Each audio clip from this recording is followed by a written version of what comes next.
بسم الله الرحمن الرحيم.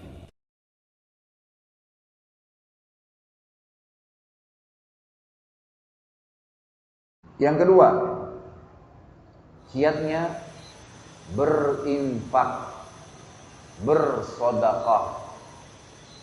Ikhwani dan akhwati rahimahumullah, renungi baik-baik apa yang saya sampaikan. Pangkal kaya dalam Islam, menjadi orang yang sangat kaya raya, melimpah apapun yang dia inginkan, adalah bersedekah, bukan menabung. Kita punya prinsip dasar, karena kita pakai sistem ekonomi kapitalis lah, sistem ekonomi apalah, orang non muslim, bukan dari Allah lah. Sistemnya adalah menabung pangkal kaya. Makin sering nabung, maka makin kaya. Ini dalam Islam tertolak, nggak ada. Pangkal kaya keluarin di jalan Allah, tuh kaya akan datang. Perhatikan, beda sekali. Orang yang nabung sibuk dengan tabungan, bukan tidak boleh ya, boleh nabung, tapi bukan seperti umumnya orang. Kalau dia nabung sudah punya 1 juta mau 10 juta, 10 juta mau 100 juta, 1 juta mau 1 miliar. Dan orang kalau targetnya begitu, susah untuk bersedekah, itu susah. Karena dia harus punya target nabung.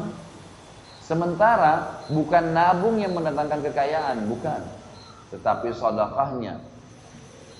Dalil pertama adalah hadis Bukhari, hadis Qudsi.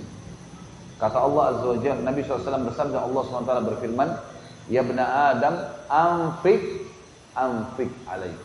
Wahai anak Adam, sedekah dulu di jalanku, aku akan bersedekah padamu. Keluarin dulu di jalanku, baru aku kasih.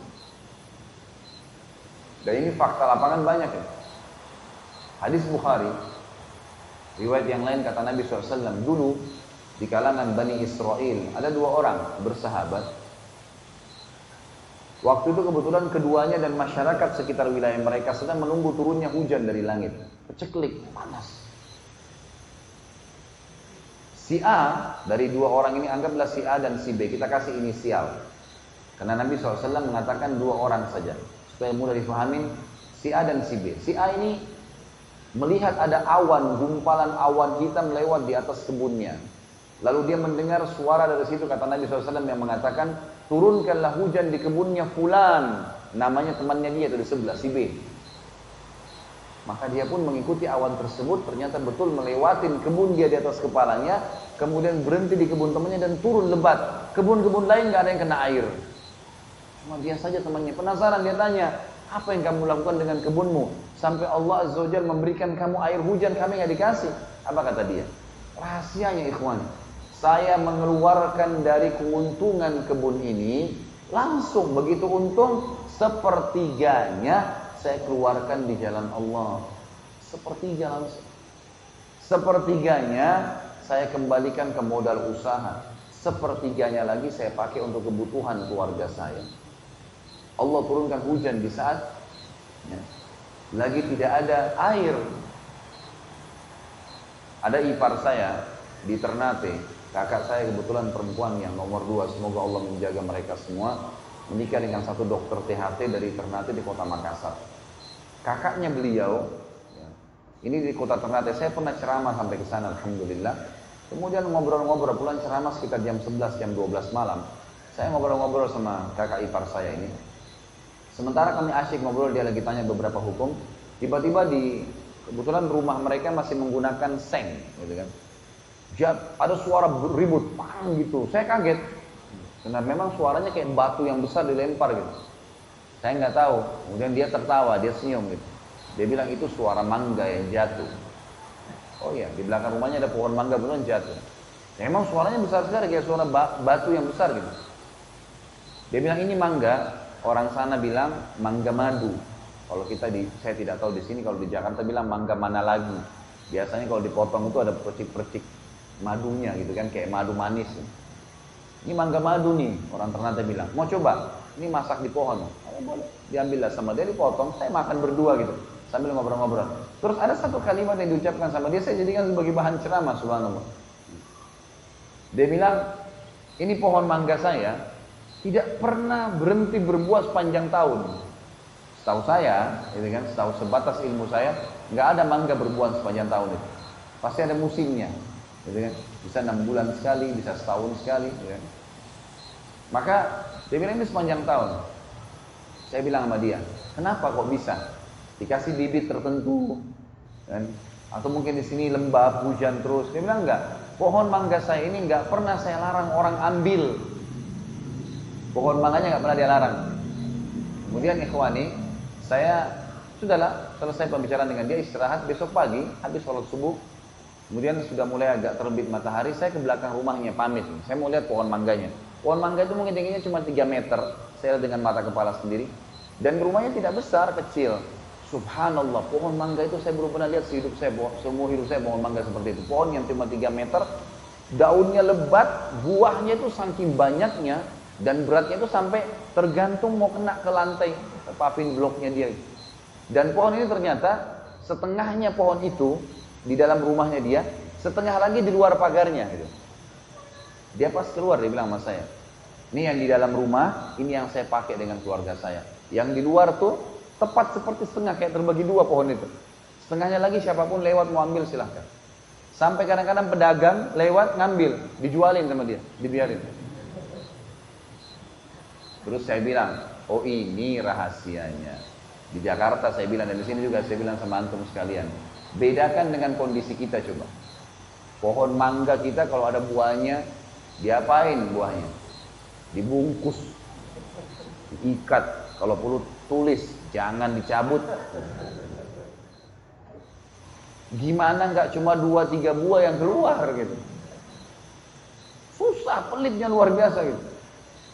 Nggak bisa, keluarin, Allah kasih keajaiban tuh. Antum mau lihat efeknya seketika, coba nanti kalau lagi mampir di satu rumah makan, gitu kan? Antum makan, misalnya rumah makan apa yang enak, antum makan misalnya 30.000 atau 50.000 rupiah.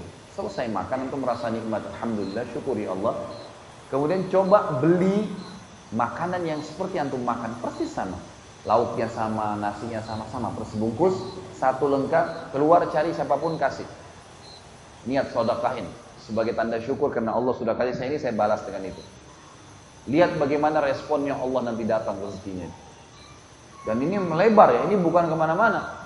Bisa saja dengan 1 bungkus nasi, Allah nggak balas kita dengan 1 bungkus nasi, tapi mungkin Allah kasih kesehatan 3 bulan, 1 tahun. Mungkin nanti ada yang traktir kita makan berulang-ulang, mungkin macam-macam. Ada kisah yang menarik, kisah ulama tabi'in yang bernama Abdullah ibn Mubarak. Abdullah ibn Mubarak rahimahullah terkenal ulama tabi'in yang masyhur dengan kesolehannya, dan dia bersahabat dekat dengan ulama tabi'in yang lain bernama Fudail bin Iyad radhiyallahu rahimahullah semuanya. Ini 2 orang ini terkenal sekali. Jadi hampir subhanallah, apalagi kalau berbicara tentang masalah tazkiyatun nafs, ya, kesucian hati, jiwa. Ini 2 orang ini selalu muncul namanya nih. Abdullah bin Mubarak dan Fudail bin Iyad. Ini 2 orang saling bersahabat. Tentu ada kisah-kisah masa lalu mereka, tapi saya bahas langsung ke the point. Ada satu perilaku yang menarik nih. Keduanya ini kebetulan orang kaya raya, pengusaha, ya. Tentu Fudail bin Iyad dulu ini bekas perampok, tapi sadar. Ada kisah sendiri bagaimana dia sadar ya. Saya nggak bahas itu. Setelah dia sadar, dia belajari agama, dia mulai hafal Quran, jadi ulama, dan akhirnya jadi pengusaha. Bersahabat dekat dengan Abdullah bin Mubarak. Ada satu tradisi yang mereka lakukan menarik nih. Jadi Abdullah bin Mubarak sama Abdullah bin Iyad ini suka janjian. Sholat subuh kita sholat di masjid A ya, misal contoh. Ya. Kemudian duhur, asar, maghrib kita pisah tempat. Misalnya nanti Abdullah bin Mubarak bilang sama Fudail bin Iyad, nanti kamu duhur, asar, maghrib, kamu sholatnya di masjid B, C, D. Nanti saya sholat di masjid E, F, G. Di Isya, nanti kita ketemu di masjid H. Jadi subuh mereka satu masjid, Isya mereka satu masjid. Jadi 3 waktu sholat mereka pisah. Jadi kalau temannya sholat di masjid ini, dia sholat tempat lain. Untuk apa? Di 3 waktu sholat itu, duhur, asar, dan maghrib, tidak meluangkan waktu terlalu banyak. Habis sholat 5 waktu, khusus saja, mereka itu selalu janjian untuk mencari siapa orang yang masih tinggal di masjid dan ibadah apa yang sedang dikerjakan. Misal, ada orang di pinggir masjid sana lagi baca Quran, didatangin sama dia. Kenapa Anda baca Quran? Apa motivasinya? Oh ini. Jadi dia dapat ilmu lagi. Ada orang di sana di ujung sujudnya lama. Ditanya sama dia, kenapa Anda sujud lama? Apa motivasinya? Ada yang apa saja ibadah yang dia lihat di masjid itu saja. Kalau nggak ada ya sudah. Tapi kalau ada, duhur, asar, maghrib, nanti isya mereka saling sharing. Nih tadi saya ketemu ini nih, tadi saya lihat begini. Jadi tiap hari selalu dapat kisah-kisah baru gitu dari orang-orang yang melakukan ibadah untuk meningkatkan kualitas ibadah mereka. Dan ini satu perilaku yang luar biasa ya. Saya sarankan ikhwani diri saya dan juga diri antum sekalian. Tentu kalau saya bilang ikhwani, kalau kita globalkan masuk semua akhwat ya. Jadi ini akhwatnya jangan tersinggung di atas. Jadi ini semuanya ya. Kita harus memahami satu poin dalam ibadah, jangan stuck di satu level, tapi kualitas ibadah tingkatkan. Firman Allah Subhanahu wa taala, saya kembali ke kisah bulan Mubarak. Firman Allah Subhanahu wa taala, "A'udzubillahi minasyaitonir rajim. Innallaha la yughayyiru ma biqaumin hatta yughayyiru ma bi anfusihim." Allah tidak akan mengubah keadaan satu kaum sampai mereka mengubah diri mereka sendiri. Apa kata ulama tafsir? Ini dari buruk menjadi baik. Ini sudah umum orang tahu. Misal, dia dari berbuat dosa kepada sadaran taubat. Ini sudah umum orang tahu. Tapi banyak orang tidak tahu, masuk dalam ayat ini, sudah baik menjadi lebih baik. Ini masuk di dalamnya. Kalau antum setelah ikut pengajian sunnah, udah paham sunnah Nabi SAW, kemudian merasa puas dengan ibadah yang sudah dikerjakan, tidak berusaha meningkatkan kualitasnya, maka antum akan stuck di situ nanti. Ikhwani, kita dianjurkan untuk meningkatkan kualitas.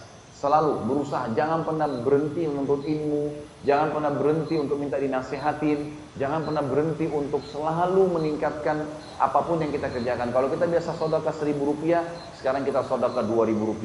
Kalau kita biasa Rp2.000, kita tingkatkan Rp5.000. Kalau sekarang kita terima zakat, tahun depan bagaimana saya mengeluarkan zakat. Selalu beda orang yang punya target dan dia sudah mulai melangkah, Allah akan mudahin tuh. Yang penting dia ubah dulu, dia mulai dulu. Seperti bola salju. Saya kayaknya sadar ini Ustadz umur 35 tahun, 40 tahun. Susah saya hafal Quran. Nggak bisa, jangan bilang begitu.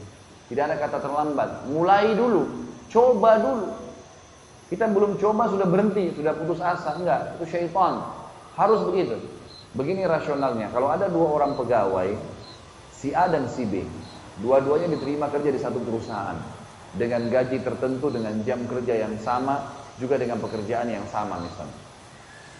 Bedakan antara orang punya target dengan tidak. Orang yang tidak punya target, orang yang tidak punya target. Misal si A, dia nggak punya target, jadi pegawai gaji 2 juta, udah dapat fasilitas sebagai pegawai, baju seragam, udah, dia bilang cukup deh saya begini. Itu nggak salah, nggak salah dia. Tetapi beda dia dengan si B, ini si A tadi ya, ini si B lain. Si B ini begitu masuk di perusahaan, langsung dia petakan perusahaan itu, jabatan-jabatan yang ada di situ, jenjang-jenjang karirnya, apa saja syaratnya, fasilitasnya apa, dan dia target mencari yang tertinggi. Maka kita temukan nanti si B ini dan si A 10 tahun kemudian, si A tetap dalam kondisi kerjaannya sampai rambutnya sudah ubanan semua, pensiun itu cuman bekerja di situ saja, nggak naik levelnya. Kita temukan si B 10 tahun kemudian sudah jadi direktur perusahaan. Nah, dia punya target. Kalau antum lagi kuliah di kampus, nilai lulus 10 dan nilai tertinggi 10 dan nilai lulus 6, kalau target kita 10, maka pastikan kita bisa insya Allah dengan izin Allah sampai 10, karena kita akan mulai mencari jalan bagaimana sampai ke 10 kan. Kita akan sampai ke 10 atau minimal dekat dengannya 9 atau 8. Kalau kita targetnya 6, nilai pas lulus, maka yang terjadi kita bisa 6 atau di bawahnya. Bisa nggak lulus. Bedain. Kita selalu dianjurkan untuk menaikkan kualitas. Kata Nabi SAW, janganlah seseorang berkata, dulu saya pernah sholat malam. Itu dulu. Dulu saya waktu umur 17 tahun pernah sholat malam selama setahun. Dulu, nggak usah khawatir, tercatat, aman. Allah sudah siapkan sekretaris tanpa digaji di pundak kanan kita. Nyatat semua. Nggak pakai disuruh, dicatat sama dia. Sampai detail-detailnya dicatat. Menghayalnya pun dicatat. Nggak dibayar, nggak diapa. Nggak ada apa-apa. Tapi sekarang, besok, lusa, karena tiap hari punya buku lembaran amal nih. Harus dipikirin tuh. masalah kualitasnya. Inilah yang dilakukan oleh Abdullah bin Mubarak dengan Fudail bin Iyad. Ringkas cerita ikhwani, Abdullah bin Mubarak satu waktu pergi umrah ke Mekah. Sahabatnya Fudail bin Iyad tinggal di Irak. Mereka tinggal di Irak. Waktu tiba di Mekah, kata Abdullah bin Mubarak, saya masuk ke Mekah. Begitu saya mau tawaf, pakai baju ihram, saya lihat di dalam sekitar Ka'bah, masyarakat Mekah lagi mau pada ngumpul. Dan pada saat mereka lagi pada ngumpul, rupanya imamnya Masjid Haram dan juga gubernurnya Mekah pada saat itu mengumpulkan masyarakat untuk sholat istisqa. Karena menurut Abdullah bin Mubarak, dalam sejarah sampai di harinya beliau belum pernah terjadi air di Mekah kering sampai sumur Zam-Zam pun hampir kering pada saat itu, kecuali pada saat itu. Maka dia bilang semuanya diajak sholat. Saya pun ikut sholat istisqa. Begitu selesai sholat, imamnya balik ke hadap ke makmum seperti sunnah Nabi SAW, mengingatkan mereka tentang masalah dosa, taubat, agar kembali kepada Allah Azza wa Jalla. Diingatkanlah seperti itu. Maka pada saat dia bilang sementara diingatkan, biasanya kalau doa dan sholat kita diterima, maka minimal mendung, minimal panasnya kurang, maksimal turun hujan langsung setelah istisqa. Gitu. Tapi di situ dia bilang saya tidak lihat ada tanda-tanda itu. Tetap terik matahari, panas. Dia bilang, tiba-tiba mata saya melihat ke salah satu sudut pintu Masjid Haram. Di sana ada satu orang yang masuk, kulitnya hitam pekat, bajunya kumuh biasa sekali, imamannya sudah tua, sudah lusuh. Masuk mencari salah satu sudut Ka'bah yang tidak ada orang sholat di situ. Jadi misal kita ibaratkan, maaf, HP ini Ka'bah, maka misalnya ada sisi di sekitar sini, ya, yang orang sholat, dia cari sudut yang tidak ada orang supaya tidak ketahuan gitu. Karena waktu itu jumlah masyarakat masih sedikit. Kata Mubarak, saya lihat orang itu, perhatikan dia masuk, kemudian dia sholat di salah satu sudut Ka'bah. Lalu mulailah dia hadap kiblat, dia bertakbir. Kata Abdullah bin Mubarak, jangan tanyakan bagaimana indahnya sholatnya orang itu. Dari takbir Allahu Akbar, tenang, tumaknina luar biasa. Baca tenang, ruku Allahu Akbar, tenang, dinikmatin semua gerakannya. Karena memang setiap gerakan dan bacaan berpahala, ikhwan. Kemudian sami Allahu liman hamidah, sampai salam, indah. Kata Abdullah bin Mubarak, saya belum pernah lihat ada orang sholat seindah itu. Luar biasa. Dan kemudian Abdullah bin Mubarak bilang, saya dekatin. Tapi orang itu tidak tahu lagi didekatin dari belakang. Tiba-tiba orang ini selesai salam, mengangkat tangan ke langit sambil mengatakan, Aqsamtu bika rabbi an tunazzil alaihim matara. Aku bersumpah atas namamu wahai Tuhanku, turunkanlah hujan untuk mereka tuh yang lagi sholat istisqa. Kata Abdullah bin Mubarak, kejadian aneh luar biasa, ajaib luar biasa. Tiba-tiba mendung, hujan turun lebat. Orang-orang di sana bersorak gembira, bersyukur sama Allah. Mereka pikir hujan turun karena sholat mereka. Abdullah bin Mubarak bilang, tapi saya yakin bukan karena mereka, karena orang ini. Dan orang ini subhanallah, begitu saja turun hujan, dia tutup doanya, keluar dari masjid. Nggak ngomong, nggak apa. Nggak bilang, hei ini saya yang berdoa, nggak. Keluar. Abdullah bin Mubarak ini karena dia selalu cari orang yang lebih soleh dari dia, dikejar sama dia orang itu. Orang ini jalan keluar dari masjid, lorong demi lorong, saya sampai. Dia datang ke masjid cuma untuk doain orang supaya turun hujan tuh. Dia sampai dia masuk orang demi orang, tiba di satu rumah di tengah-tengah pemukiman masyarakat Mekah. Di situ tuh ada rumah besar, di depan pintu rumah ada satu orang badannya besar, kulit hitam juga. Orang ini berikan salam masuk ke dalam. Abdullah bin Mubarak dari jauh dikejar. Begitu tiba dia berikan salam kepada orang yang badannya besar depan rumah. Assalamualaikum warahmatullahi wabarakatuh. Dia jawab, Waalaikumsalam warahmatullahi wabarakatuh. Kata Abdullah bin Mubarak, boleh saya tanya? Dia bilang, iya, silahkan. Ini rumah siapa? Kata yang di depan pintu, ini rumah saya. Rupanya ini pemilik rumahnya. Abdullah bin Mubarak tanya, yang tadi masuk itu siapa?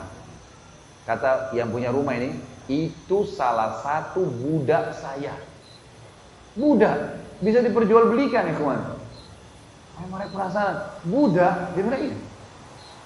Kata Abdullah bin Mubarak, boleh nggak saya tanya lagi? Oh silahkan. Bagaimana ibadahnya orang itu?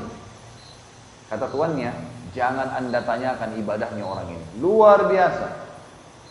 Dia kalau pagi sampai sore menjelang maghrib selalu memberikan hak saya sebagai tuannya. Tidak pernah mengeluh. Satu-satunya budak saya nggak pernah ngeluh orang ini. Nggak pernah ngeluh. Dan malam hari dia tidur beberapa saat, kemudian dia ibadah sholat malam sampai pagi, memberikan hak Tuhannya. Dan yang luar biasa kata tuannya, ini saksi bahasan kita, berhubungan dengan poin yang kedua masalah infak. Jadi tuannya bilang, kalau saya memberikan gajinya 2 dirham. Kalau kita misalnya hitung dirham itu 5.000 rupiah, berarti 10.000 rupiah saja. 2 dirham gajinya saya kasih, maka gitu kan, dia mengeluarkan 1 dirhamnya untuk orang susah, orang miskin, dan 1 dirham dipakai sama dia. Bisa ditangkap gak maksudnya? Kalau antum terima gaji 1 juta, 500.000 dikeluarin untuk orang susah. Padahal antum susah. Jadi ternyata mengeluarkan sedekah tidak butuh tunggu kaya. Sampai kapan antum mau tunggu kaya baru sedekah? Tapi di sini kita lihat dia mengeluarkan setengah gajinya, ikhwan. Ini gak gampang ini. Setengah gaji dikeluarkan sementara dia susah. Kata Abdullah bin Mubarak, itu sebabnya. Boleh nggak saya beli budak ini? Kata tuannya, tuan rumahnya bilang apa? Maaf, saya nggak jual, budak ini banyak berkahnya. Maka Abdullah bin Mubarak bilang, saya Abdullah bin Mubarak. Cuma zaman dulu nggak ada foto, orang nggak tahu bagaimana wajahnya ini. Cuma dengar nama, ini orang alim, ulama besar nih. Ya, salah satu rujukan tabi'in, belajar dari sahabat langsung. Maka tuannya, orang hitam itu bilang, Anda Abdullah bin Mubarak dari Irak? Dia bilang, iya. Kalau gitu saya jual. Ini orang soleh nggak masalah, dijual lah. Abdullah bin Mubarak niatnya ingin membawa budak ini kemana? Ke Irak. Ketemu sama temannya, Fudail bin Iyad. Ini ada orang ini luar biasa, angkat tangan ke langit, turun hujan langsung. Satu Mekah semua nggak diijabah, dia diijabah. Di tengah jalan, dalam perjalanan, Abdullah bin Mubarak tidak ngomong apa-apa. Ini budaknya tanya, wahai tuan, maaf bisa saya tahu kita mau kemana? Gitu ya. Maka Abdullah bin Mubarak bilang, mulai sekarang jangan kau panggil saya tuan, karena kau tuan saya. Kata budak itu, kenapa Anda bilang begitu? Abdullah bin Mubarak di sini mengakui kekeliruan kecilnya. Dia bilang, saya menceritakan kepada dia, ya, dan saya menyesal kenapa saya ceritakan. Dia bilang, saya mengatakan tadi waktu lagi sholat istisqa di Masjid Haram, saya ikut sholat, dan saya melihat tidak ada tanda-tanda diterimanya sholat kami. Dan saya melihat Anda masuk pada saat itu di masjid. Saya lihat Anda sholat dan saya tahu Anda berdoa kepada Allah. Dan saya yakin hujan turun karena doa Anda. Budak ini waktu dengar kalimat tersebut mengatakan, apakah Anda melihat itu Tuhan? Dia bilang iya. Kata budak ini apa? Bisa Anda izinkan saya sholat 2 rakaat? Kata Mubarak, silahkan. Dengar sholat ini pasti bagus nih. Maka yang terjadi budak itu pun kata Mubarak berwudu. Wudunya sangat luar biasa, tenang, sempurna semua anggota tubuhnya. Terus hadap kiblat sholat, dia bilang jangan tanyakan indahnya sholatnya, sama persis dengan waktu di masjid tadi. Takbirnya tenang, rukunya tenang, dia tidak seperti tidak ada orang di sebelahnya. Pokoknya sholat sampai selesai haknya dikasih. Begitu selesai salam, dia mengucapkan satu kalimat, dia mengatakan Al-ana ya Rabb, artinya sekarang wahai Tuhanku. Tiba-tiba apa ya ikhwani? Mati orang itu, meninggal. Budak ini mati. Ini kisah nyata. Ini akan dipindahin dulu. Meninggal orang ini. Abdullah bin Mubarak periksa, cek, meninggal. Dan cuma berdua di jalan, di padang pasir. Maka Abdullah bin Mubarak mengatakan, saya pun mengurus jenazahnya. Saya mandikan semampunya, saya kafani semampunya, saya kuburkan di situ, lalu saya tinggalkan. Saya pun menuju ke Irak, lalu saya bilang sama sahabat saya, Fudail bin Iyad, wahai Fudail, demi Allah saya bertemu dengan seseorang di Mekah yang kau sama saya tidak ada apa-apanya ibadahnya. Lalu Abdullah bin Mubarak menceritakan kepada kita nih, dia kan tuannya, dia bilang, kemungkinan besar si budak ini waktu dia berdoa, waktu dia sholat, yang dia sebelum meninggal, dia berdoa dalam sholatnya mengatakan, ya Allah, kalau seandainya ibadahku setelah ketahuan doaku kamu ijabah di masjid itu menjadi riya, matikanlah aku. Kalau seandainya tidak, maka hidupkanlah aku. Makanya dia bilang, Al-ana ya Rabb, sekarang hai Tuhanku, lalu Allah matikan. Dia kena takut riya, maka dia berdoa seperti itu. Tapi saksi bahasa ya Tuhan, tidak menunggu kaya raya untuk sedekah, setengah gaji dikeluarin. Dan kalau antum berikan Allah, berikan yang terbaik. Coba, saya mau tes, jujur tapi ya. Hah? Kalau celengan masjid lewat, antum punya 1000 baru, 1000 tua, yang mana dimasukin? Hah? Senyum-senyum aja nih, gak ada yang nyaut. Banyak orang tidak memahami poinnya ini. Yang dimasukin 1000 tua. Bahkan kadang-kadang tidak malu subhanallah, dikorek kantongnya cari koin yang paling kecil. Celengannya juga seng, bunyi, teng gitu. Subhanallah. 1000 tua yang antum taruh ini, minta sama Allah Pak, kesehatan, kekuatan, keturunan, selamat dari neraka, masuk dalam surga, rewel. Dengan 1000 tua. Bagaimana bisa? 1000 baru masukkan. 1000 tua pakai belanja di luar sana. Karena itu harta antum yang sebenarnya tuh. Kata Nabi SAW dalam hadis Bukhari Muslim, hartamu yang sebenarnya yang kau infakkan di jalan Allah. Karena itu Allah akan pelihara itu. Dalam hadis Bukhari yang dikatakan Allah memelihara sedekah seseorang di antara kalian seperti menanam sebuah pohon di sebelah arsy-Nya, gitu kan? Sehingga tumbuh menjadi pohon yang besar dan memiliki ranting-ranting dan buah yang banyak. Jadi kita akan panen pahala yang besar. Yang hartamu yang bukan sebenarnya yang kau habiskan untuk makanan, minuman dan pakaiannya. Itu hadis sahih. Jadi banyak manusia yang nggak sadar nih. Kalau antum lihat orang fakir miskin ikhwani, dan mereka lewat, ya, beda pahalanya. Kalau kita sebelum diminta sudah memberi, dengan kalau diminta baru kita beri, beda. Beda pahalanya orang sebelum tidur niat sholat malam dengan orang kebetulan bangun mau sholat malam. Sama-sama dapat pahala tapi beda. Punya nilai plus.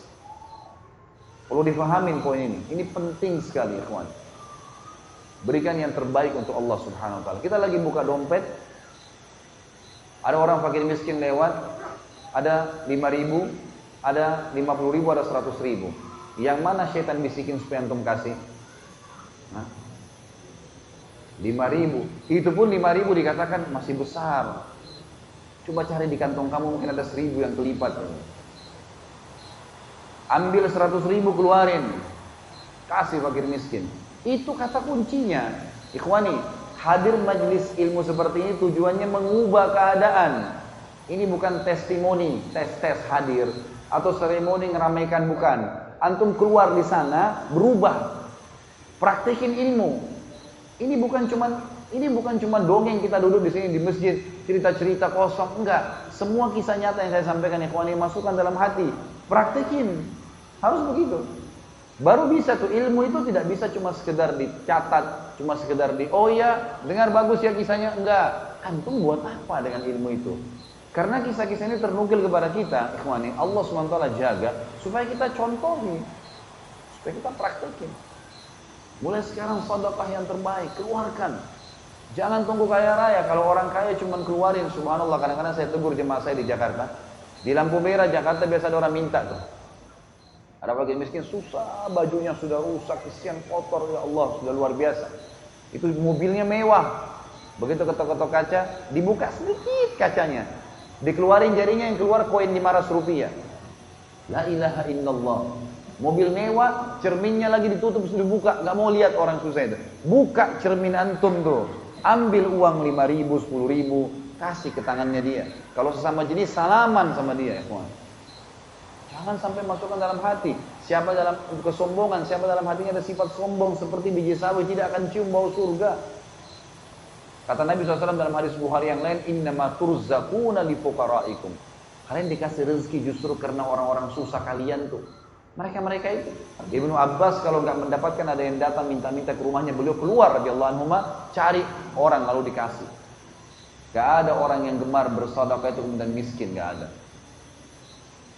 Saya menceritakan ayah saya pribadi di kota Makassar. Semoga Allah menjaga beliau sekarang masih hidup alhamdulillah. Dan beliau tidak hadir. Dan ini bukan masalah riya, tapi saya mengambil pelajaran. Ayah saya punya satu tradisi ikhwani yang saya terharu betul, luar biasa gitu. Di kota Makassar dari sudah lama ini, sudah hitungan tahunan, saya sudah tidak tahu berapa puluh tahun dijalankan oleh beliau. Umurnya sekarang sudah 80 tahunan gitu. Beliau selalu setiap pagi habis sholat duha jam 8:30, jam 9 keluar. Kadang-kadang beliau bawa mobil sendiri atau memang ada yang temanin, ada sekretarisnya yang temanin gitu, dari yayasan di Makassar. Itu subhanallah beliau keliling satu kota Makassar tuh. Ada tempat-tempat tertentu yang didatangi oleh beliau itu orang-orang kusta. Banyak sekali jumlahnya. Di tempat itu mereka kumpul. Lalu ayah saya datang dan yang dikeluarkan selalu diminta dari bank uang-uang yang baru. Memang tidak besar, uang 2.000, uang 5.000, uang 10.000, uang 20.000, tapi uang baru. Kemudian ayah saya punya satu hal yang sering beliau lakukan, itu beliau selalu taruh minyak wangi di tangannya, pakai minyak wangi jadi wangi. Jadi uang ini kalau disentuh jadi wangi gitu. Dikasih ke orang-orang fakir miskin ini. Saya sampai syuting gitu. Setiap dikasih dalam bahasa-bahasa Makassar biasa disebutkan gitu kan. Dia berdoa, semoga nanti Pak Haji dipanjangin umurnya, semoga nanti banyak rezekinya, selalu. Kalau saya hitung ikhwani, kalau saya hitung pribadi ya, itu beliau keluarkan satu hari bisa tidak kurang dari 700 sampai 1 juta rupiah. Itu selalu dikurangin. Padahal keadaan ekonomi bukan seorang miliarder, bukan. Tapi subhanallah sampai sekarang, saudara-saudaranya beliau, paman-paman kandung saya sendiri, itu yang dulunya kaya raya sekarang malah jatuh semua. Ayah saya yang tidak punya kerjaan, beliau dulu di pesantren di Makassar gitu kan. Itu subhanallah malah terus, tidak pernah berhenti rezekinya. Sedekahnya terus berjalan tuh. Kenapa?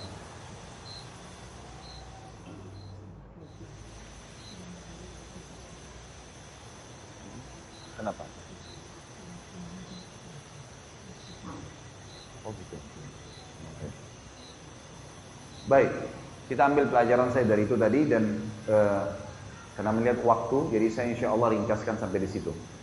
Baik, kita lihat masalah infak ini.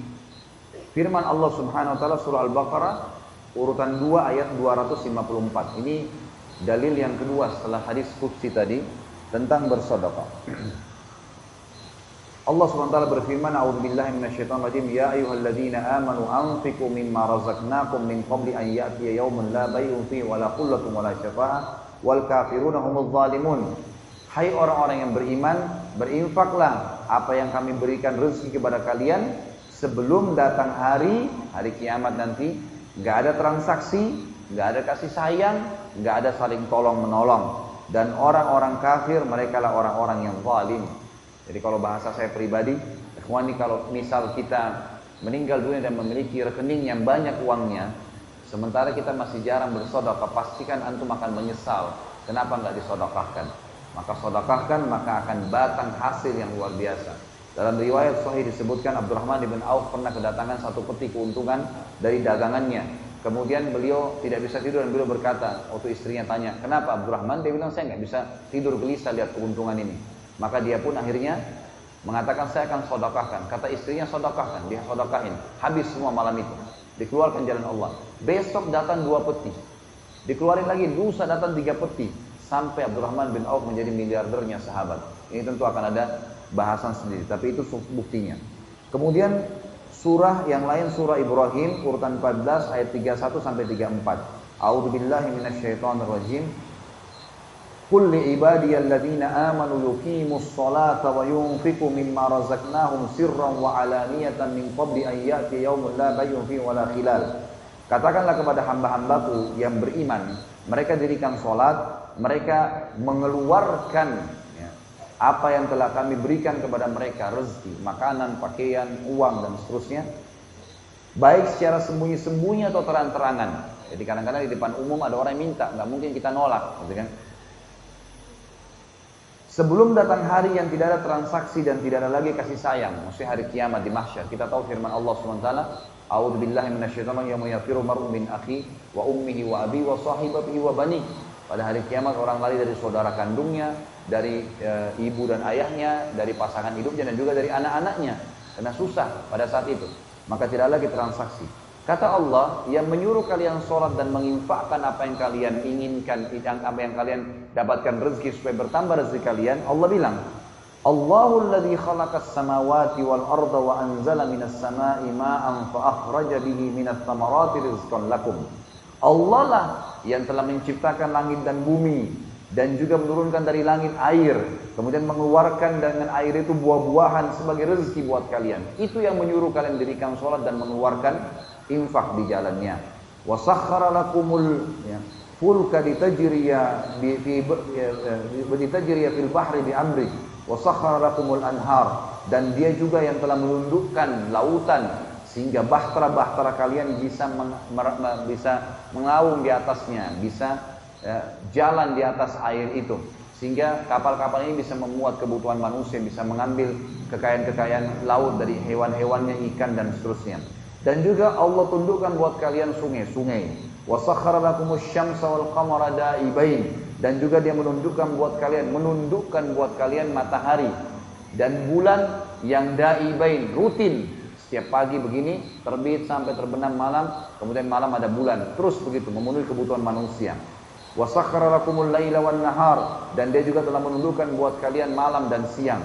Wa ataakum min kulli ma sa'altumuh. Dan dia memberikan kepada kalian semua yang kalian minta. Wa in ta'uddu ni'matallahi la tuhsuha.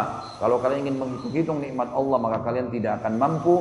Innal insana lazalumun kafar. Sesungguhnya manusia itu zalim terhadap dirinya sendiri. Dia tahu dengan bersyukur, dengan bersedekah bisa bertambah, tapi dia tidak mau. Kafar, suka memungkiri nikmat Allah Subhanahu wa taala.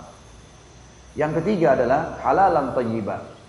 Menikmati yang halal dan meninggalkan yang haram. Halal yang Allah bolehkan, haram yang Allah larang. Gitu kan? Jauhi semua. Pokoknya haram sedikit pun jangan sentuh. Syubhat saja tinggalkan, tak perlu. Antum tidak akan mati gara-gara tinggalkan yang haram, tidak. Kadang-kadang ada orang kena gengsi, restoran ini dikenal namanya. Tapi syubhat, mungkin halal, mungkin tidak, nggak apa-apa deh, yang penting saya coba, nggak bisa. Sedikit masuk yang haram bisa berbahaya. Ingat sabda Nabi SAW dalam hadis Bukhari, lahmun nabata min suhtin an-naru awla bihi. Daging yang tumbuh dari hal yang haram, maka neraka lebih pantas baginya. Allah Subhanahu wa taala menyuruh kita menikmati yang halal dan thayyib. Halal yang dibolehkan, halal thayyib ini berkualitas. Jadi termasuk mensyukuri nikmat ikhwani dan akhwati adalah kalau kita punya ada anggur dengan harga 50.000 per kilo dan ada anggur harganya 100.000 per kilo.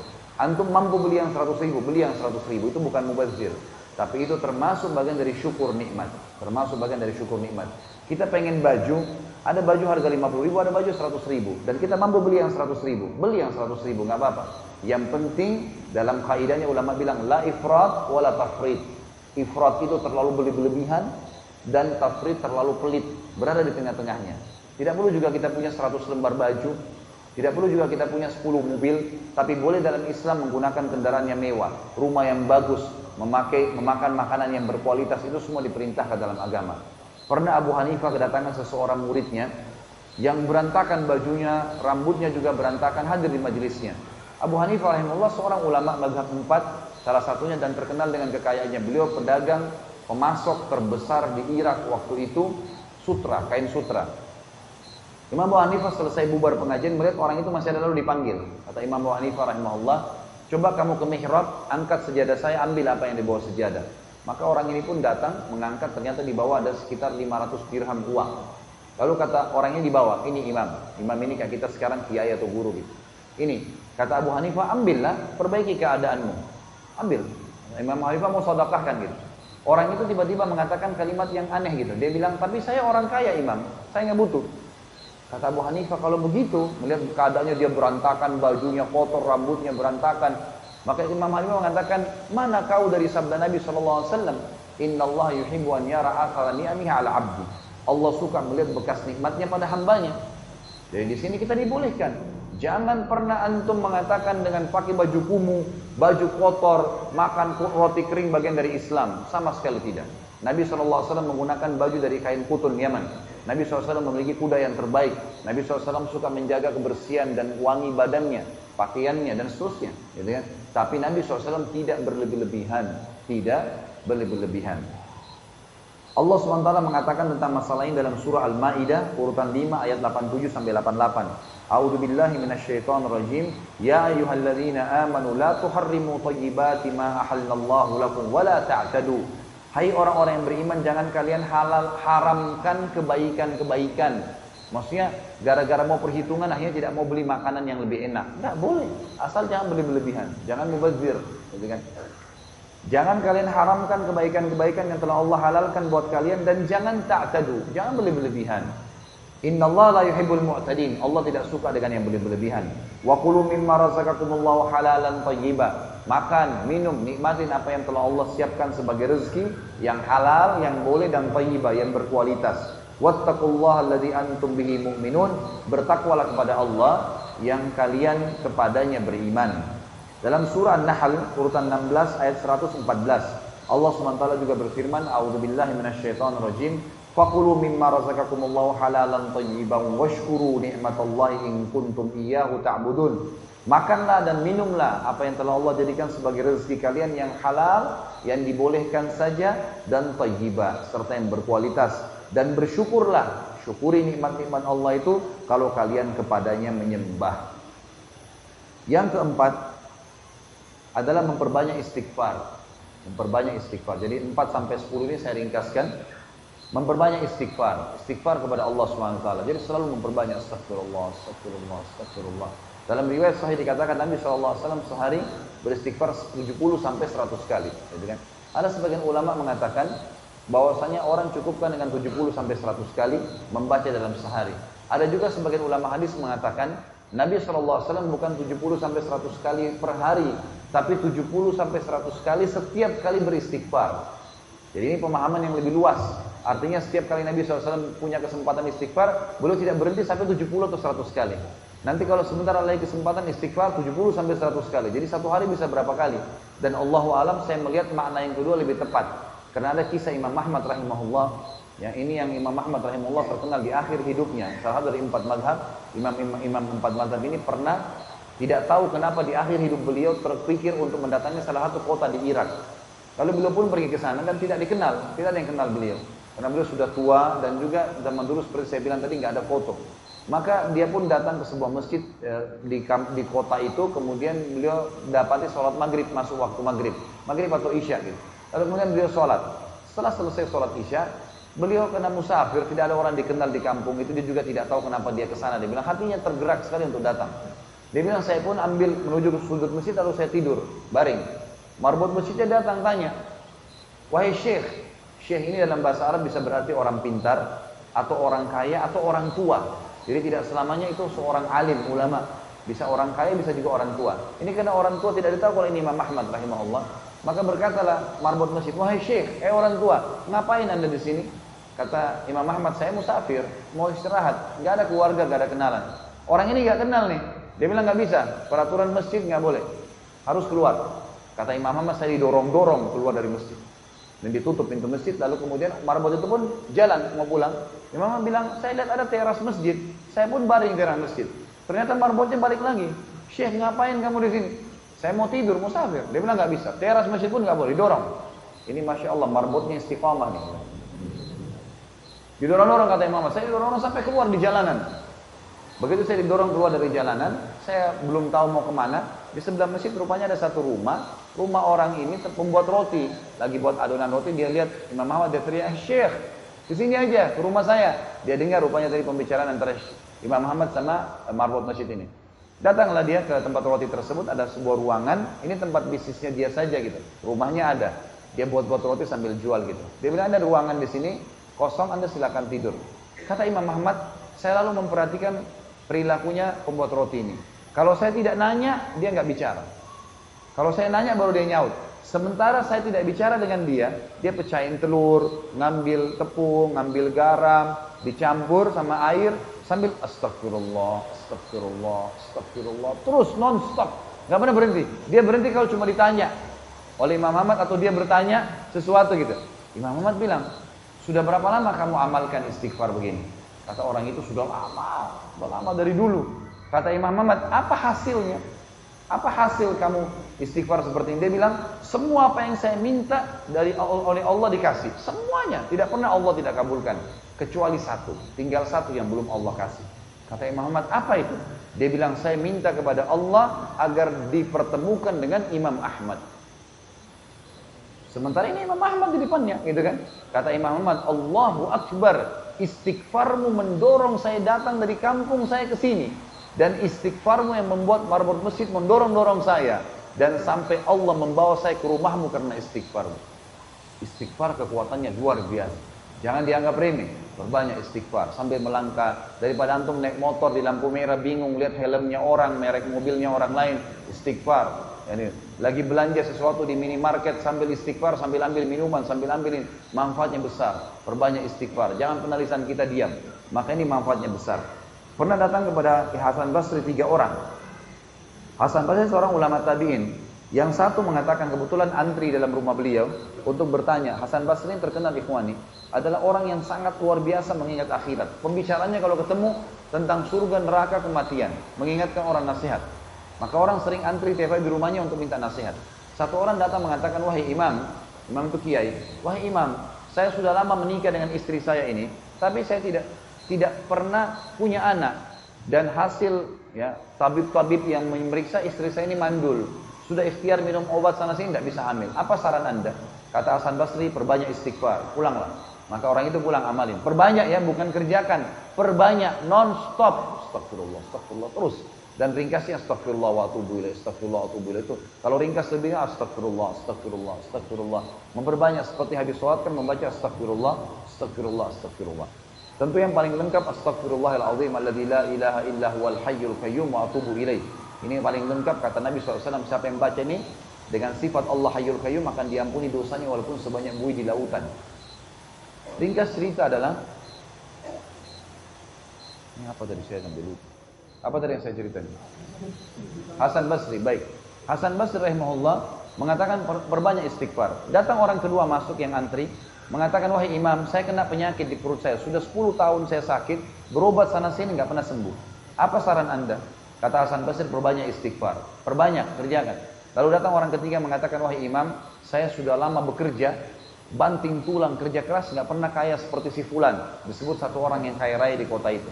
Di kota Basra tentunya di Irak. Maka kata dia, apa saran anda supaya saya bisa kaya? Kata Hasan Basri, perbanyak istighfar. Pulanglah mereka ini, tiga-tiganya, lalu istrinya bertanya, wahai suamiku, tadi yang bertanya itu 3 orang, mungkin butuh anda pandu kepada seorang saudagar yang memberikan modal, mungkin anda pandu kepada seorang tabib yang mahir, atau jenis obat tertentu yang mereka bisa pakai supaya bisa sembuh gitu kan, supaya yang satunya punya keturunan. Kenapa cuma suruh istighfar? Kata Hasan Basri, tidakkah kau dengar keluhan mereka? Kalau mereka sudah ikhtiar tapi belum dapat hasil, dan Allah Subhanahu wa taala berfirman dalam surah Nuh ayat 10 sampai ayat 12 ini. A'udzu billahi minasyaitonir rajim wa qul istaghfiru rabbakum innahu kana ghaffara yursilis samaa'a 'alaikum midrara wa yumditkum bi amwalin wa banin. Al-ayat. Dan Nuh berkata kepada kaumnya, beristighfarlah kalian kepada Tuhan kalian karena Dia akan menurunkan buat kalian dari langit midrar, bertubi-tubi bantuan-bantuan dari langit, dan akan memperbanyak buat kalian keturunan dan juga harta kalian. Bahkan sambung ayat wa yaj'al lakum jannat, gitu kan? Dan Dia akan menjadikan buat kalian hasil panen dan kebun-kebun yang luas. Maka ini manfaat daripada istighfar. Kemudian yang kelima ikhwani adalah bertakwa. Bertakwa tentunya ini sudah kita bahas tadi malam panjang lebar tentang bekal dunia akhirat. Bertakwa artinya patuh kepada Allah Subhanahu wa taala, menjalankan semua perintah wajib atau sunnah dan meninggalkan larangan baik itu haram ataupun makruh. Itu bertakwa. Dan dalilnya ada surah At-Talaq, surah nomor 65 ayat 2 sampai ayat 5, gitu kan. Ini semua menyebutkan tentang at-taqwa, tapi saksi bahasan ayat 2-nya dan ayat 3-nya. Allah SWT berfirman, a'udzubillahi minasyaitonirrajim. Wa may yattaqillaha yaj'al lahu makhraja. Siapa yang bertakwa sama Allah, Allah akan berikan kepadanya makhraja, jalan keluar dari masalahnya. Wa yarzuqhu min haitsu la yahtasib. Dan akan diberikan rezeki dari tempat yang tidak disangka-sangka. Kemudian yang keenam adalah bertawakal. Tawakal artinya menyerahkan masalah setelah berusaha. Dan ada bedanya dengan tawakul. Tawakul sama-sama bahasa Arab, tapi tawakul itu mengembalikan masalah kepada Allah tanpa ikhtiar. Dalilnya riwayat Bukhari, ada seorang badui datang kepada Nabi SAW ingin belajar, membawa untanya. Begitu tiba di depan masjid, dia tidak ikat untanya sambil dia mengatakan tawakkaltu 'ala Allah. Saya bertawakal kepada Allah. Begitu dia masukkan kakinya di masjid, ya, tiba kakinya, dia masukkan 1 langkah saja, untanya sudah lari. Dan unta ini hewan yang susah untuk ditangkap kalau lari. Karena unta ini bisa hidup di padang pasir, tidak makan, tidak minum 3 hari. Manusia nggak bisa kejar, gitu kan. Maka dia lari mengejar untanya. Setelah lama dia kejar, untanya sudah nggak ketemu lagi, dia lari, lepas. Kemudian dia kembali ke masjid, pengajian juga sudah bubar. Maka hilang untanya, dia juga tidak dapat ilmu. Lalu sedih dia, kelihatannya Nabi SAW tanya, kenapa kau? Dia bilang, ya Rasulullah, ceritanya begini. Kata Nabi SAW, iqilha, ikat dulu untamu, wa tawakkal 'ala Allah, baru bertawakal. Kunci dulu motornya, kunci mobilnya, baru bertawakal kepada Allah Subhanahu wa taala. Jadi tawakal itu penting. Kata Allah Subhanahu wa taala tadi dalam surah Talaq ayat 3, "Wa may yatawakkal 'ala Allah fa huwa hasbuh." Siapa yang bertawakal kepada Allah, maka Allah jadi pencukup baginya. Yang selanjutnya yang ketujuh adalah silaturahim. Silaturahim. Silaturahim ini perlu diperbaiki, ikhwan. Dan ini selalu, subhanallah, saya tidak tahu sampai di kalangan para dai dan ustadz pun masih menggunakan kosakata ini dan keliru tempatnya. Sila artinya hubungan, rahim punya hubungan darah. Jadi bukan semua orang muslim kita katakan saya silaturahim dengannya, gitu kan? Banyak teman-teman baru kunjungi saudaranya seiman, lalu dia mengatakan saya baru pulang dari silaturahim. Ini keliru. Bahasanya salah nih. Karena ini berhubungan dengan banyak hukum syar'i. Di antaranya hadis Nabi SAW yang berbunyi, telusuri jalur nasab kalian.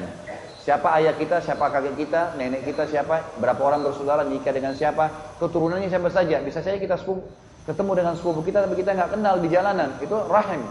Kata Nabi SAW dalam hadis sahih, siapa yang ingin diberkahi umurnya, diluaskan rezekinya, maka sebaiknya dia melanjutkan silaturahim.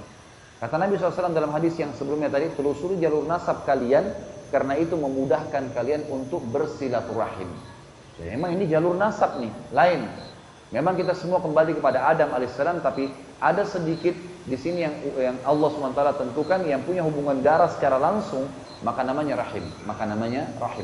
Jadi ini jelas bisa menjadi penyebab bertambahnya rezeki. Sebagaimana tadi hadis yang saya bilang, siapa yang ingin diberkahi umurnya, diluaskan rezekinya, maka dia harusnya bersilaturahim. Ada sebuah riwayat Bukhari juga berbunyi seorang sahabat membawa sekantong dirham dan berkata, ya Rasulullah, ini saya mau sedekahkan. Ada satu fakir miskin muslim, yang satu lagi miskin juga tapi punya rahim dengan saya, punya hubungan kerabat darah. Yang mana saya kasih? Kata Nabi SAW, kalau kau kasih yang punya rahim denganmu, maka kau akan mendapatkan dua pahala. Pahala sedekah dan pahala rahimnya. Kemudian selanjutnya yang ke-8 adalah hijrah. Kalau kita sedang berada di sebuah tempat, kota, negeri yang sulit untuk beribadah kepada Allah Azza wa Jalla, harus hijrah, nggak boleh enggak. Dan hijrah ini menjadi penyebab datangnya rezeki. Dalilnya surah An-Nisa ayat 100. A'udzubillahi minasyaitonirrajim, wa may yuhajir fi sabilillahi yajid fil ardi muragaman katsira wa sa'a. Siapa yang berhijrah di jalan Allah, meninggalkan negeri yang sulit dia ibadah ke negara muslim, ke negara yang bisa dia ibadah, maka dia akan mendapatkan muragama, peluang-peluang yang banyak, wasa'a, dan juga keluasan rezeki. Jadi saya sarankan dari masjid ini, semua muslimin, kecuali yang darurat, memang betul-betul dia lahir di negara kafir, atau mungkin dia duta, dia harus berangkat penting lalu dia kembali, itu tidak masalah. Tapi kalau antum baru mau berangkat untuk meninggalkan Indonesia, negeri yang sudah jelas muslim, azan didengar di sana sini, untuk ke negara kafir meraup rezeki, saya sarankan jangan. Subhanallah, saya diundang ke Australia, saya diundang ke Hong Kong, sulit kita tidak dengar suara azan, nggak boleh kedengaran azan, dikedap dalam masjid. Kita kadang-kadang kalau mau sholat harus cari masjid yang cukup jauh keluar, susah. Bahkan kemarin saya sholat di Hong Kong itu musola kecil tempat, di atasnya malah tempat praktek obat-obatnya orang non muslim, gitu kan. Nggak ada tempat kita. Ini masalah. Ada masjid tapi seperti itulah keadaannya. Maka tidak boleh kita bertahan. Ingat sabda Nabi SAW, renungi hadis ini, ana bari'un min man asya baina adhuril musyrikin. Saya berlepas diri dari orang yang sengaja hidup di tengah-tengah orang musyrik. Yang ke-9, haji dan umrah. Haji dan umrah. Seringnya kita mengerjakan haji dan umrah ini penyebab datangnya rezeki. Ya. Jadi saya sarankan teman-teman, kalau Allah berikan kelebihan rezeki, berhenti sudah ke negeri-negeri kafir. Lagi liburan, lalu kemudian pergi ke Eropa, pergi kemana-mana untuk liburan. Ngapain? Habis-habisin duit. Susah, gitu kan? Susahnya itu cari makanan halal susah. Hiburannya jelas hiburan seperti mereka. Kenapa nggak umrah? Sudah umrah Ustaz. Kenapa nggak haji? Sudah haji Ustaz. Umrah dan haji lagi. Dalam sabda Nabi SAW yang sahih, kata Nabi SAW, riwayat Hakim dalam kitab Mustadraknya, kata Nabi SAW, haji dan umrah yang dikerjakan secara berkesinambungan akan menghilangkan kemiskinan dan kesusahan hidup sebagaimana api menghilangkan karat dari besi. Jadi umrah haji itu menyebabkan kekayaan. Ya. Orang menjadi mudah. Subhanallah, tidak ada orang umrah haji itu kemudian miskin, tidak ada. Pasti orangnya sudah dicukupi oleh Allah Subhanahu Wa Taala. Dan subhanallah, berapa banyak keluarga yang tadinya liburan mereka ke Eropa, akhirnya dia sibuk sama istrinya di dalam kamar hotel, anaknya pun jadi rusak, berzinalah, kebarlah, mabuk-mabukan. Setelah mereka alihkan umrah, gitu kan, pergi umrah, Anak-anaknya keluar jam 2 malam, jam 3 malam pun mereka nggak perlu khawatir. Karena di Mekah dan di Madinah, dari kamar hotel ke masjid. Kalaupun ke mall, mallnya nggak ada musiknya. Perempuan semua tutup aurat. Apa yang terjadi? Anak-anak mereka malah berubah total. Sampai ada yang minta supaya diberikan travel oleh ayahnya. Dan sudah tidak mau lagi ke Eropa kalau liburan, maunya berangkat umroh dan haji. Hal yang luar biasa. Saya pernah jalan dengan satu pengalaman, dengan salah satu jemaah saya. Saya waktu itu, kebetulan dia orang mampu dan Masya Allah, tinggal di Irian. Dan orang ini asli turunan Sulawesi, tentunya dari orang Bugis. Kemudian duduk sama saya tinggal sama saya satu kamar. Waktu itu kebetulan kisahnya kita 4-5 tahun yang lalu dan biayanya sekitar 30 juta bintang 5. Waktu dia satu kamar sama saya, selesai sholat lagi ngobrol-ngobrol, saya bilang, Pak, Bapak bayar berapa umroh? 30 juta Ustaz. Besar nggak? Dia bilang, ya sedang, karena memang beliau orang kaya, Masya Allah. Terus saya bilang, Pak mau nggak kita hitung-hitungan pahala yang kita bisa jangkau saja ya. Dan kita bandingkan dengan pengeluarannya Bapak yang 30 juta. Dia bilang bisa Ustaz, saya bilang bisa, tapi yang ada dalilnya saja. Contoh saya bilang, kita hitung satu aja ya, pahala sholat yang Bapak akan dapatkan karena sholat di Masjid Haram Mekah. Oh baik Ustaz, baik. Nabi SAW bersabda, sholat di Masjid Haram Mekah sama dengan 100.000 kali dibandingkan tempat lain. Kan gitu, hadis. Tentu Madinah 1000 kali, di masjid itu 1000 kali. Tapi kita ambil contoh Mekah, waktu saya kasih contoh. Mekah 100.000 pahala. Saya bilang, Pak, satu hari sholat wajib itu cuma satu kali. Subuh, duhur, asar, maghrib cuma satu kali. Kalau kita hitung 100.000 kali lipat, berarti kalau satu hari satu kali kita anggap 100.000 hari. 100.000 hari. Kalau 100.000 hari itu dibagi dengan jumlah hari satu tahun, 365 hari, akan keluar angka kalau saya tidak salah itu 274 tahun. 274 tahun. Jadi satu kali sholat di Haram Mekah sama 274 tahun sholat di Indonesia, gitu kan? Itu kalau sholat sendiri. Kalau sholat berjamaah, hadis sahih riwayat Imam Ahmad, kata Nabi SAW, sholat seseorang di antara kalian di rumahnya, di pasarnya, dibandingkan masjidnya, perbandingannya 25 kali lipat. 25 kali lipat. Kalau 274 tahun dikali 25, 6.500 tahun sekian. Saya bilang coba Bapak kali-kalikan tuh. 6.500 tahun sekian satu sholat. Kalau dibagi dengan 30 juta nggak ada nilainya. Belum lagi dijanjikan orang yang keluarkan umroh dan haji ini diluaskan rezekinya, sebagaimana hadis sudah saya sebutkan sebelumnya. Belum lagi hadis riwayat Muslim yang berbunyi, sholat sendiri dan sholat berjamaah perbandingannya 27 derajat. Tadi 25 kali lipat itu pahalanya. 27 derajat beda. Kata Ibnu Abbas radhiyallahu anhu, satu derajat ke derajat yang di atasnya itu di surga nanti yang 27 derajat. Perbedaan sholat sendiri dengan berjamaah itu 500 tahun jaraknya. Berarti kalau 27 derajat, 500 tahun kali 27 itu sekitar 12.500 tahun sekian perbedaan derajat di surga. Maka ini contohnya, kita dapat pahala yang luar biasa. Belum pengalaman-pengalaman lain kita temuin orang-orang Islam yang dari negara, dari beragam negara gitu kan, etnis dan seterusnya. Kita lihat, kita tidak sendirian Muslim. Belum pengalaman-pengalaman sejarah, melihat di Madinah tempat perang Uhud Nabi SAW, kemudian melihat kuburan para sahabat, kuburan Nabi SAW, kita melihat ternyata ini bukan cuma sekedar dongeng, memang ada. Dan banyak pengalaman yang lain dari ibadah-ibadah dan pahala yang kita dapatkan. Yang terakhir ikhwani yang 10 adalah doa. Selalu berdoa kepada Allah Azza wa Jalla dan jangan berhenti masalah doa ini. Kalau doa ini tentunya ringkas definisinya adalah curhat. Ya, penyampaian kebutuhan kita kepada Allah Subhanahu wa taala, gitu kan? Dan ini ya, kalau mau diterima oleh Allah lakukan 5 hal. 5 poin diterimanya doa. Yang pertama ikhlas kepada Allah Subhanahu wa taala, ikhlas. Enggak ada yang lain. Ikhlas semua ini. Wa ma umiru illa liya'budullaha mukhlishina lahu dinahu hunafa. Al-ayat. Allah tidak perintahkan mereka kecuali untuk mengikhlaskan. Jangan karena riya, jangan karena mau dipuji, jangan karena terpaksa, jangan karena rutinitas, memang karena ikhlas kepada Allah SWT. Dan di sini kata Nabi SAW, ya, kenalilah Tuhanmu di waktu kamu lagi senang, dia akan kenali kamu pada saat kamu lagi susah. Jadi walaupun kita lagi sehat, minta. Saya bilang tadi kata kuncinya, lebih besar pahalanya minta dipertahankan nikmat daripada sudah hilang nikmat baru kita minta dikembalikan. Yang pertama ikhlas. Yang kedua, ya, tidak tergesa-gesa dalam ucapan lisan dan dalam menunggu proses penerimaannya. Kata Nabi SAW dalam hadis Bukhari Muslim, yustajabu li ahadikum ma lam ya'jal. Pasti diterima seseorang di antara kalian permintaannya selama tidak tergesa-gesa. Kata para sahabat, wa kaifa ya'jal ya Rasulullah? Bagaimana cirinya orang yang tergesa-gesa? Beliau mengatakan, qala yaqulu da'autu wa lam yustajabu li fatarakat du'a. Dia mengatakan saya sudah berdoa tapi belum lihat hasilnya, maka dia pun meninggalkan doa. Doa itu punya proses. Kalau kita itu sudah sunnatullah. Kalau kita lapar bilang ya Allah, hilangkan lapar saya. Apa yang terjadi? Apakah setelah doa lapar kita langsung hilang spontan?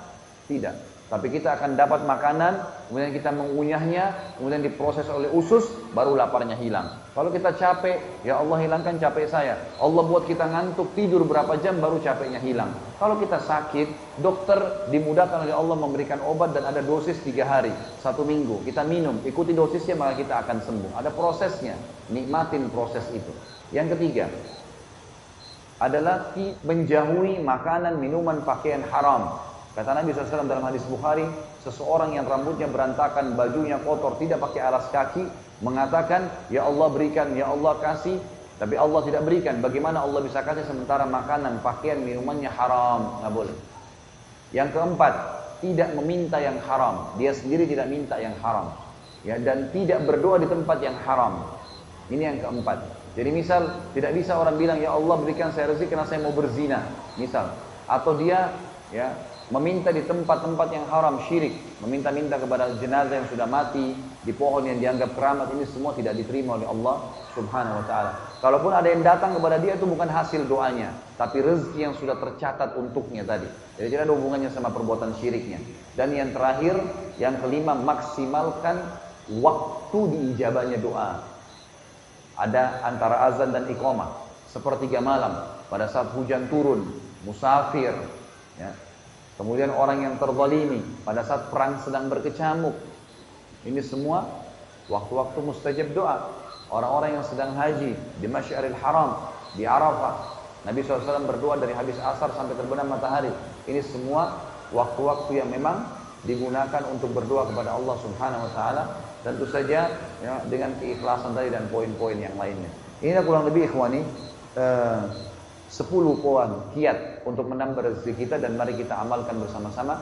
Tentu saya berdoa kepada Allah Subhanahu wa taala semoga yang hadir di sini dan seluruh muslimin dimanapun mereka disembuhkan penyakitnya yang masih sakit, juga dibayarkan, dilunasi utangnya oleh Allah Subhanahu wa taala yang masih terlilit utang, diberikan hidayah orang yang belum dapat hidayah, dimudahkan mengamalkan orang yang sudah mendapatkan ilmu, dan seluruh muslimin di seluruh pelosok dunia yang sedang tertindas di Palestina, di Syria, di Yaman, di Myanmar, dimanapun mereka berada. Allah SWT berikan kemenangan dan memuliakan Islam dengan tangan-tangan mereka, dan juga Allah kokohkan kaki-kaki mereka, serta Allah Subhanahu wa taala partisipasikan kita bersama mereka di pahala, baik dengan doa, jiwa, dan juga harta kita. Dan yang terakhir adalah semoga Allah Subhanahu wa taala menyatukan kita di surga firdausnya tanpa hisab, sebagaimana Ia satukan kita di majlis yang mulia ini. Selebihnya saya kembalikan kepada moderator.